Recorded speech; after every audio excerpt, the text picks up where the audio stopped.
need you. Oh, I need you. Walking down these desert roads, you water for my thirsty soul. I need you. Oh God, I need you. Your forgiveness is like sweet, sweet honey on my lips. It's like the sound of a symphony to my ears. It's like holy water on my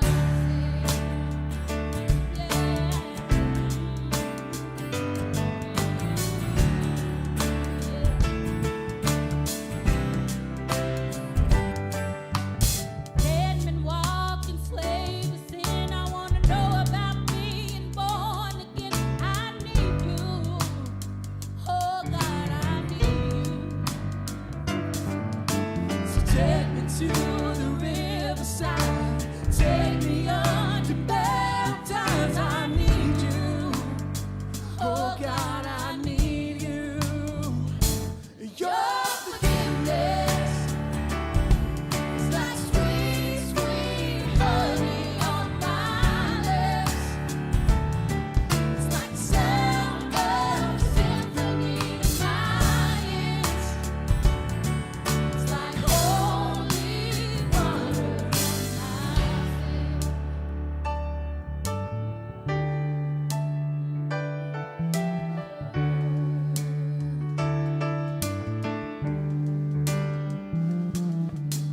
I don't want to abuse your grace. God, I need it every day. It's the only thing that ever really makes me want to change. I don't want to abuse your grace. God, I need it every day. It's the only thing that ever really makes me want to change. Yeah. I don't want to abuse your grace. God, I need it every day.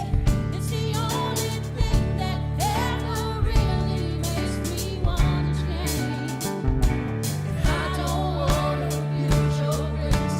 God, I need it every day. It's the only thing that ever really makes me want to change. Your forgiveness, like sweet, sweet honey on my lips. Yes, it is. Like the sound of a symphony to my ears. It's like holy water. Your forgiveness, like sweet, sweet honey on my lips. It's like the sound of a symphony to my ears. It's like holy water on my skin. It's like holy water on my skin. It's like holy water.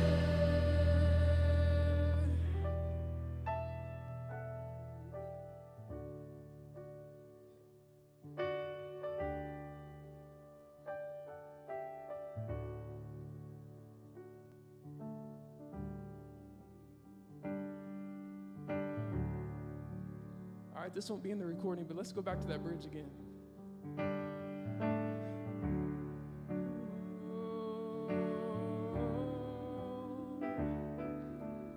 I don't want to abuse your grace. God, I need it every day. It's the only thing that ever really makes me want to change. I don't want to abuse your grace. God, I need it every day. It's the only thing that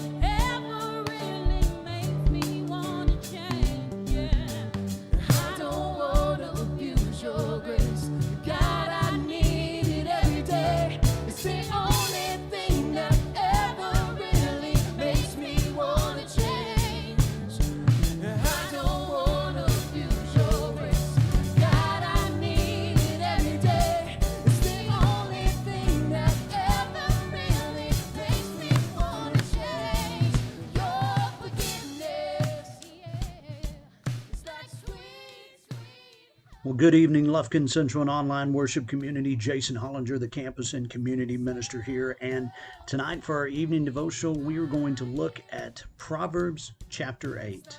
Again, just like last night, we're using a study done by the guys over at the Bible Project, and just great work that they do putting things together, and just what a powerful resource. I invite you to check out BibleProject.com when you have a chance. Check out all the resources that they have there. But again, tonight, Proverbs chapter 8, right after this time in worship.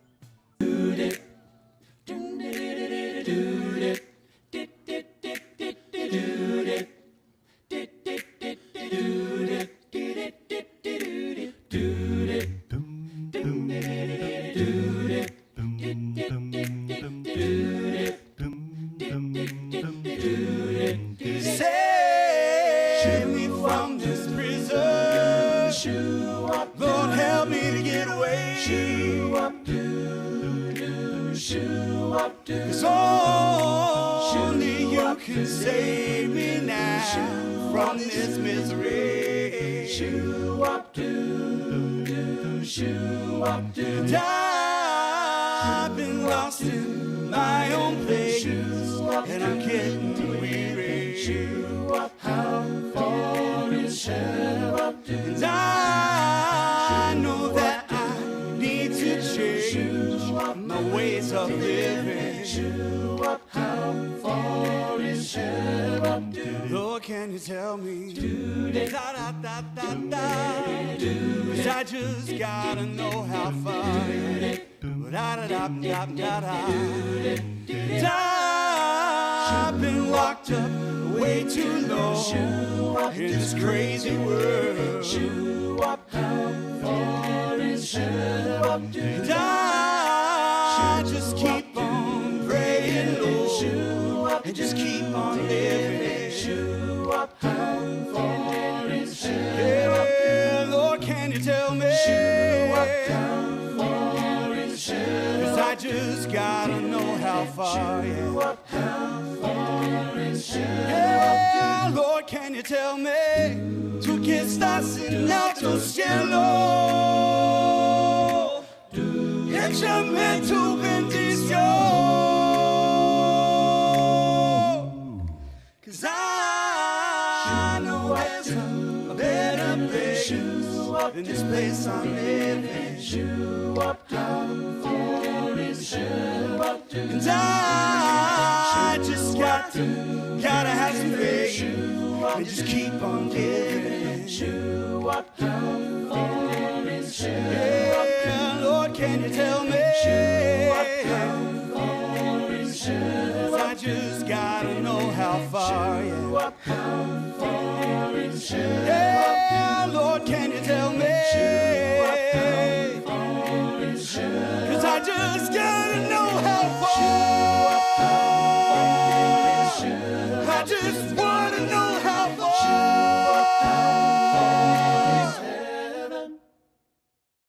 In the story of the Bible, God creates the world by carving order out of disorder and darkness. Like an artist, creating a place where life can flourish. Right. And still today, God's ordering power is at work, preventing the cosmos from slipping back into chaos and nothingness. And in the Bible, humanity has a key role to play in this ordering work. But to partner with God in that ongoing ordering of the cosmos, we need to be mentored by Lady Wisdom. Lady Wisdom? Who's that? Let's find out in Proverbs chapter 8.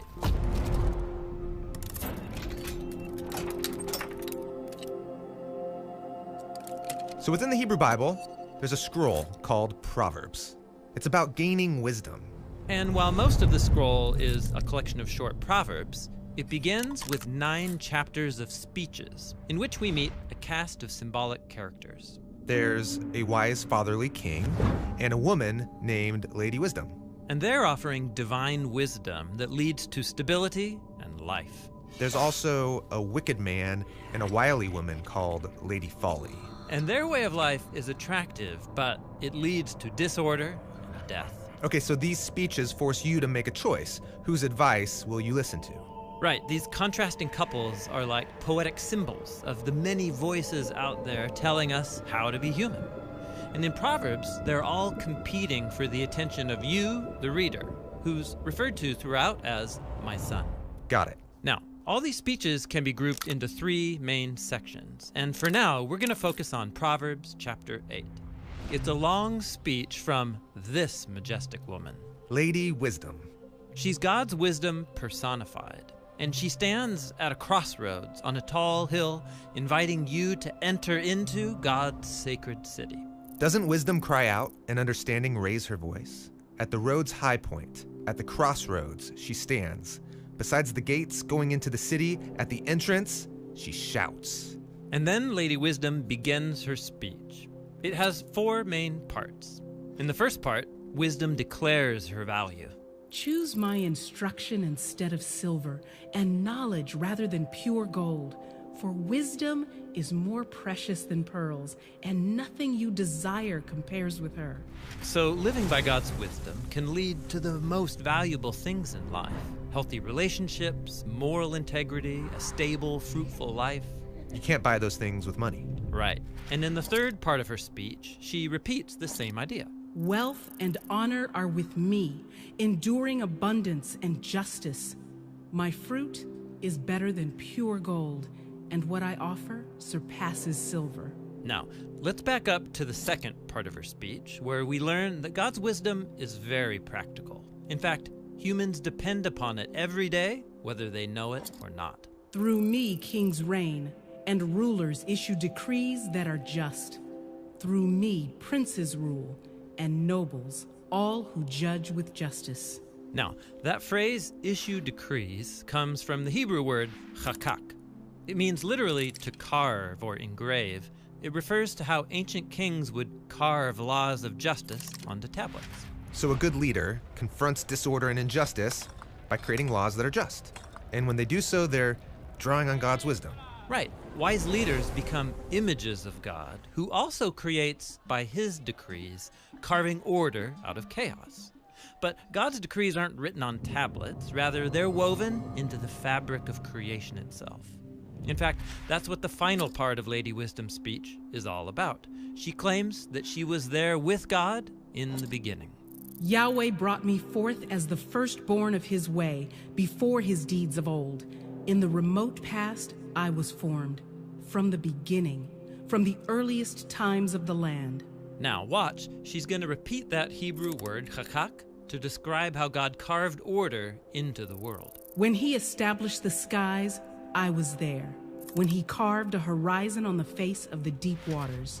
Here God is splitting the dark, chaotic waters in half, making the waters above and below. And he carved a boundary for the sea, so the waters don't cross his command. This is God creating the boundary of the dry land, holding back the sea so humans can flourish in peace. When he carved the foundations of the land, I was there. The biblical authors imagined that the dry land was supported by pillars below to keep it from sinking back into the chaotic sea. So this is the 3-tiered cosmos, described all over the Bible. Right. It's how the Israelites and all their ancient neighbors imagined the world. And notice, the dry land is sustained and protected from the surrounding chaos only by God's wise carving abilities. That's beautiful. It is. And it's worth celebrating. Like Lady Wisdom says, I was beside him growing up, and I was his daily delight, celebrating before him the entire time, celebrating the inhabited world of the land, delighting in human beings. God's wisdom delights in the ordered universe, and also in humanity.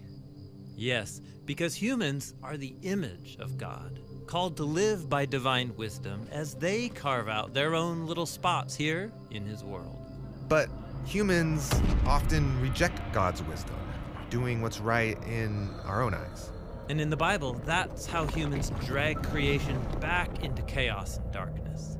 It's only when we live by God's wisdom that we join his project of ordering the world, creating space and communities where all of God's creatures can flourish in peace. Or, as Lady Wisdom puts it at the conclusion of her speech, The one who finds me finds life and receives favor from Yahweh. But the one who forfeits me hurts themselves. Those who hate me love death. So every day, Lady Wisdom presents us with a choice. Will I live by God's wisdom and contribute order, beauty, and justice to the world? Or am I going to live selfishly, by my own wisdom, and pull creation back into chaos from which it came? That's the decision that lay before humans throughout the story of the Bible, and still today. Which way will you choose? Lady Wisdom is waiting for our answer.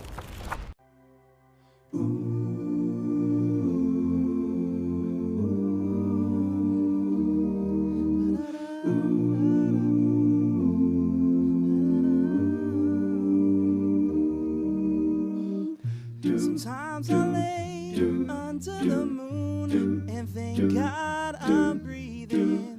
Then I pray, don't take me soon, 'cause I'm here for a reason. Sometimes in my tears I drown, but I never let it get me down. So when negativity surrounds, and I know someday it'll all turn around, because all my life I've been waiting for, I've been praying for the people to say that we don't want to fight no more. There'll be no more wars, and our children will play. One day, one day, one day, one day, one day, one day. And in this maze you can lose your way, your way. It might drive you crazy, but don't let it phase you, no way, no way. Sometimes in my tears I drown, but I never let it get me down. So when negativity surrounds, I know someday it'll all turn around, because all my life I've been waiting for, I've been praying for the people to say that we don't want to fight no more. There'll be no more wars, and our children will play. One day, one day, one day, one day, one day, one day.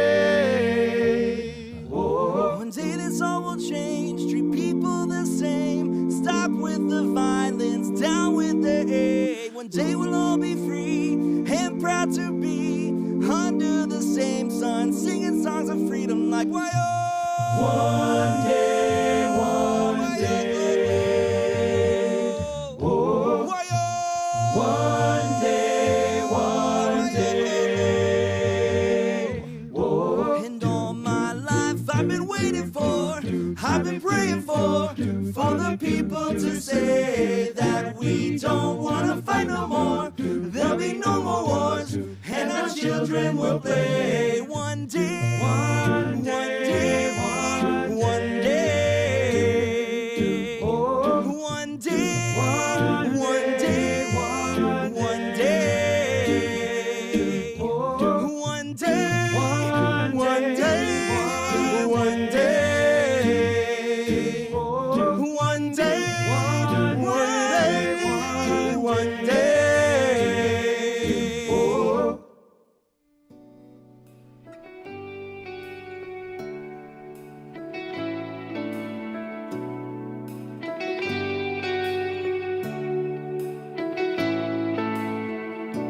Days may be darkest, but your light is great.